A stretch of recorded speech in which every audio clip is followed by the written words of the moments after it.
Hi, David. Hello. How are you doing? What are you doing? I'm just down taking a few pictures around town with the snow. Oh, you are? You love photography, don't you? Oh yeah, it's big in my life. Yeah. Awesome. Would you care? Would you mind if we shared a few of those photographs on Geno 99? No, I'd love it if I can send them to you, right? Oh, that's right. You just got to know how to send them. Yeah. Huh? Yeah. You ought to get one of these iPhones. I've got one. They take great pictures. Yeah, they do. But yeah. you love your SLR camera. Yeah. Yeah, I see. Yeah.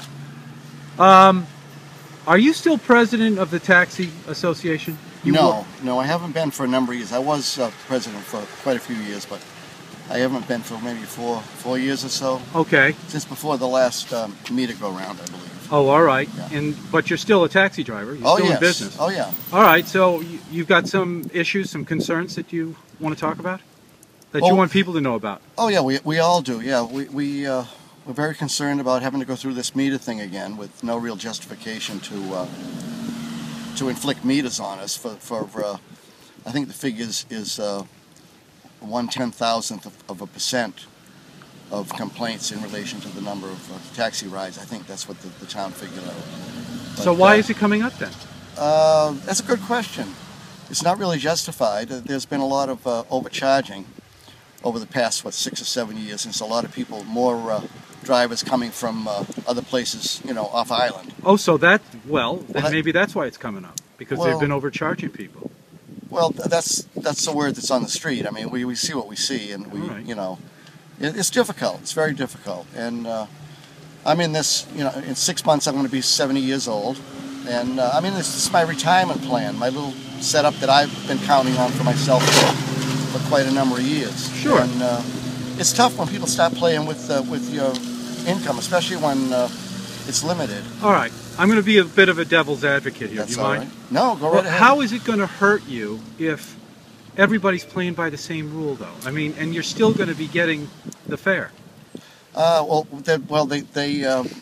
This time this is the first time that they've don't seem to be even interested in a pilot program where someone like Bruce Watts had offered to put a meter in his cab and keep a tandem record and charge the regular fares and run the meter at the same time and keep a tandem record for maybe 90 days, so they could have a feel for what is right, because you don't want to just you can't just throw it out there and put the meter in and say, okay, be gone, and you can't. You play with I understand it, but why is it that you still couldn't make the same kind of money with a meter? Well, they can't. They haven't even tested it to see if it's going to come out to be the same, where it's not going to overcharge the customer and undercharge. We would get less money. You want to have it pretty much on the same level, but they. You don't think that they need to have a test period? Definitely need a test period. But wouldn't it be based on what you're making now? I mean, where? Yeah, but I don't know how they can convert that accurately without at least trying it for a little bit. To me, it might have something to do with the fact that if you pick somebody up at the Steamship Authority, they're both going to Sconset, you're getting full fare for both different parties. Is that correct? The way that the town had written that, yes. If they're two separate parties going to two separate places, and you'd pay to go anyway. I understand that. So why is that so bad if another cab who would normally not get that business gets that party to pick up? Yeah, well, you wouldn't get both parties. That's what I'm saying, but the other cab does. Yeah, but so in your case, you don't get doubles. Very I'm rarely. not saying that. What I'm saying is, instead of you taking both of them in one cab, charging full fare because they went to Sconset, right? The cab behind you, who's been waiting, who may not have a fare, gets that fare. So that, and it can happen for you the same way when you come back. It could. That's what I'm saying. I don't count on doubles. I bet I don't do 5 doubles in a season. All right. But all the cab drivers are up in arms about this, right? Yeah, I think it should be. We have to take all. I'm not saying this is what we should do. I'm just being devil's advocate. Well, you have to be. You have to look at both sides of it. All right. But there's no, that one little reason. There's no reason. They need to get out and find out who's doing it. And I don't care whether it's a Nantucket guy doing it or someone from off island. If you're in a store and you find out you have thievery going on, you don't move the cash register or buy a new cash register. You get rid of the thief. Right. Check it out. Do that first. Do a little work first. All right. That's what we want. That's what we want. Yeah. Just try it first.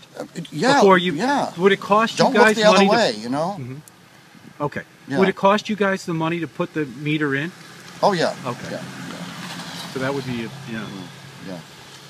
All right, so we So- got that side of the story. Yep. What do you think about this snow? It's pretty. What's left of it. I know, it goes Yeah, so fast, yeah. doesn't it? Yeah.